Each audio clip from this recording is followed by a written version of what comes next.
تو ناظرین، ایپیسوڈ 166 کے لاسٹ پر آپ نے دیکھا کہ عثمان صاحب باحفاظت امانتیں حاصل کر لیتے ہیں۔ ایپیسوڈ 167 کے پارٹ 1 کے آغاز میں آپ دیکھیں گے کہ عثمان صاحب امانتوں کو لے کر خوشی خوشی قلعے کی جانب جا رہے ہوتے ہیں، اور دوسری طرف کائی قبیلے میں گونچا غصے سے ہزال کے خیمے کی طرف جا رہی ہوتی ہے۔ ایلجن اسے دیکھ لیتی ہے اور بالا خاتون کو بتاتی ہے، میں نے گونچا کو دیکھا، وہ غصے سے پنجرے والے خیمے کی طرف جا رہی تھی، میں نے اسے پکارا لیکن اس نے جواب نہیں دیا۔ بالا خاتون یہ سن کر پریشان ہو جاتی ہیں اور کہتی ہیں، تم یہ کیا کہہ رہی ہو، اگر کچھ برا ہو گیا تو؟ اور پھر بالا خاتون اور ایلجن گونچا کے پیچھے جاتے ہیں۔ اس کے بعد ہزال کو دکھایا جاتا ہے اور روتے روتے کہتی ہے، میں کبھی کسی کی جان لینے کا نہیں سوچ سکتی، بے شک میں جتنی ہی بد اخلاق کیوں نہ ہوں، اے میرے رب مجھے اس فتنے سے بچا لے۔ وہ رو ہی رہی ہوتی ہے کہ تبھی وہاں پر گونچا بھی آ جاتی ہے اور کہتی ہے، دروازہ کھولو۔ تو وہاں کھڑی خاتون دروازہ کھول دیتی ہے اور پھر گونچا اسے باہر جانے کو کہتی ہے، اور پھر گونچا پنجرے کے اندر جاتی ہے اور کہتی ہے، تم نے میرے بچے کو مارا، تم قاتل ہو۔ تو ہزال کہتی ہے، نہیں، میں نے تمہارے بچے کو نہیں مارا، میں قاتل نہیں ہوں، یہ میرے اوپر بہتان ہے گونچا خاتون۔ تو گونچا کہتی ہے، تم نے ہی کیا ہے، زہر تمہارے کمرے سے ملا۔ اور بیگم خاتون سے کیا کہا، تم مجھے سب کچھ بتاؤ گی ہزال، تم مجھے بتاؤ گی کہ تم نے میرے بچے کو کیسے مارا۔ ہزال کہتی ہے، میں قسم کھاتی ہوں۔ یہ سنتے ہی گونچا غصے میں آ جاتی ہے اور اپنا خنجر نکالتی ہے اور ہزال کی طرف بڑھتی ہے۔ تبھی وہاں پر بالا خاتون آ کر گونچا کا ہاتھ روک لیتی ہیں اور کہتی ہیں، میں جانتی ہوں تم درد میں ہو، لیکن انصاف ہوگا، اور اب چلو یہاں سے، فیصلہ عثمان صاحب کریں گے۔ اس کے بعد گونچا اور بالا خاتون وہاں سے چلے جاتے ہیں اور ہزال رونے لگتی ہے اور اپنے اللہ سے مدد مانگتی ہے۔ اس کے بعد کائی قبیلے میں شور مچ رہا ہوتا ہے کہ عثمان صاحب آ رہے ہیں، عثمان صاحب آ رہے ہیں، اور عثمان صاحب مقدس امانتیں لیتے ہوئے قبیلے کے اندر داخل ہوتے ہیں۔ سب لوگ عثمان صاحب کو سلام پیش کرتے ہیں اور پھر وہاں پر ایک سورہ پڑھی جاتی ہے، اور پھر عثمان صاحب اورحان کو آواز لگاتے ہیں اور اورحان کو مقدس امانتیں پکڑا دیتے ہیں، اور پھر عثمان صاحب گھوڑے سے اترتے ہیں اور امانتوں کو لے کر تھوڑی اونچائی پر جا کر کھڑے ہوتے ہیں، جہاں پر بالا خاتون اور علاؤدین پہلے سے عثمان صاحب کا انتظار کر رہے ہوتے ہیں۔ عثمان صاحب درود شریف پڑھتے ہوئے اوپر کی جانب بڑھتے ہیں اور پھر عثمان صاحب امانتوں کو تخت پر رکھتے ہوئے کہتے ہیں، میرے سرداران، میری بہنوں، میرے بھائیوں، ہم صرف اللہ کے بندے ہیں اور اللہ کے نام اور دین کو پھیلانے کے لیے سانس لیتے ہیں۔ اس مقصد سے ہم اس راستے پر اپنے نفس سے لڑتے ہیں، اپنے مال اور جان سے، اس کو ہر طرح کے شر سے بچاتے ہیں۔ اللہ کا شکر ہے، اللہ تعالیٰ ہماری عبادتوں کو قبول فرمائے، اللہ کا شکر ہے۔ اور سب لوگ اللہ کا شکر ادا کرتے ہیں، اور پھر عثمان صاحب کہتے ہیں، اللہ تعالیٰ نے اس عالم اسلام کی مقدس امانتیں تلاش کرنا اور حاصل کرنا ہمیں نصیب فرمایا، اور اس بات پر پھر سب لوگ اللہ کا شکر ادا کرتے ہیں۔ اور پھر عثمان صاحب کہتے ہیں، میں قسم کھاتا ہوں ہماری مقدس امانتوں پر حملہ کرنے والوں کے ساتھ ہم ہمیشہ لڑیں گے، اور جب تک اللہ نے چاہا ہم ہمیشہ غالب ہوں گے۔ اور سب لوگ عثمان صاحب زندہ باد کے نعرے لگاتے ہیں۔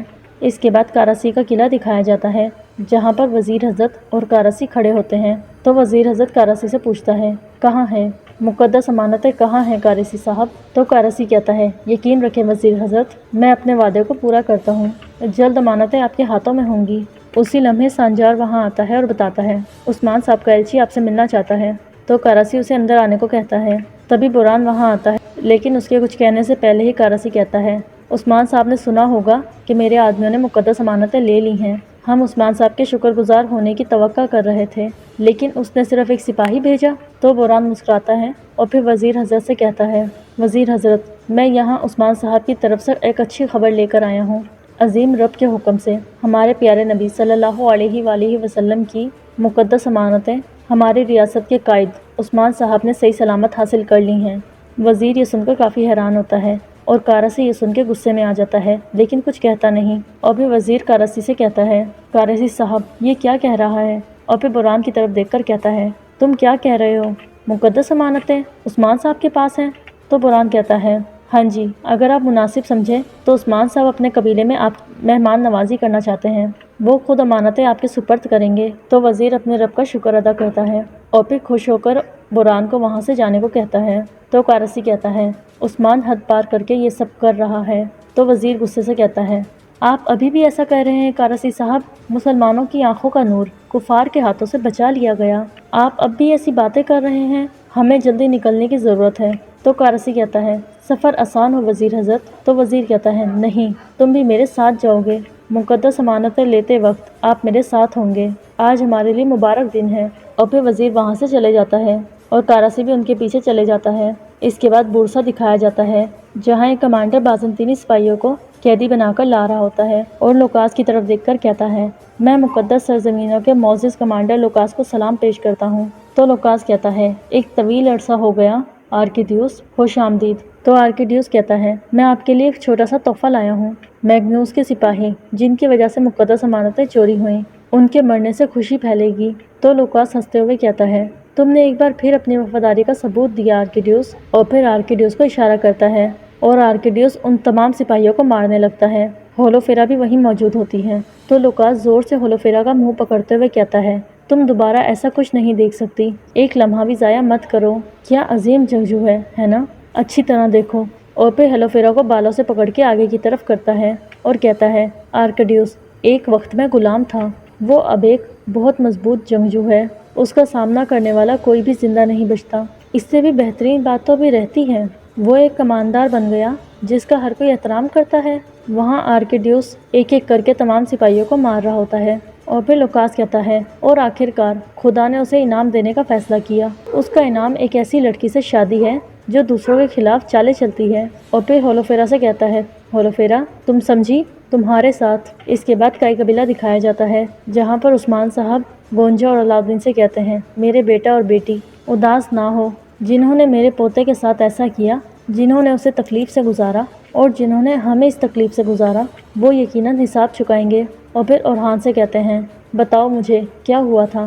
تو اورحان کہتا ہے مسئلہ سنگین ہے بابا، بیگم خاتون نے پہلے ہزال خاتون پر الزام لگایا۔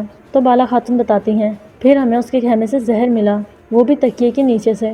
تو عثمان صاحب کہتے ہیں یعنی یہ کسی اور کی حرکت ہے امن کو تباہ کرنے کے لیے؟ تو بالا خاتون کہتی ہیں مجھے لگتا ہے کہ ہمیں مقدمے چلانے سے پہلے کچھ وقت انتظار کرنا چاہیے جناب۔ یہ سن کر گونچا کہتی ہے اماں فاطمہ نے بھی سنا تھا، ہزال خاتون نے بیگم خاتون کو جان سے مارنے کی دھمکی دی تھی، وہ اسے زہر دینا چاہتی تھی لیکن اس نے میرے بچے کو مار ڈالا۔ اور پھر عثمان صاحب سے کہتی ہے بابا ہزال خاتون کو جان دینی ہوگی۔ اور پھر علاؤدین کہتا ہے مقدمہ چلانے سے ہمارا غم ہلکا ہوگا بابا۔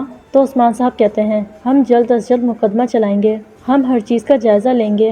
اس کے بعد بوران وہاں آتا ہے اور اندر آنے کی اجازت مانگتا ہے تو عثمان صاحب اندر آنے کو کہتے ہیں اور پھر بوران آ کے بتاتا ہے جناب وزیر حضرت آئے ہیں لیکن کارسی صاحب بھی ان کے ساتھ ہیں۔ اس کے بعد لوکاس کو ایک اونچائی پر دکھایا جاتا ہے جہاں سے وہ قرادین قلعے کو دیکھ رہا ہوتا ہے اور کہتا ہے جہنم کی آگ قرادین میں جلے گی۔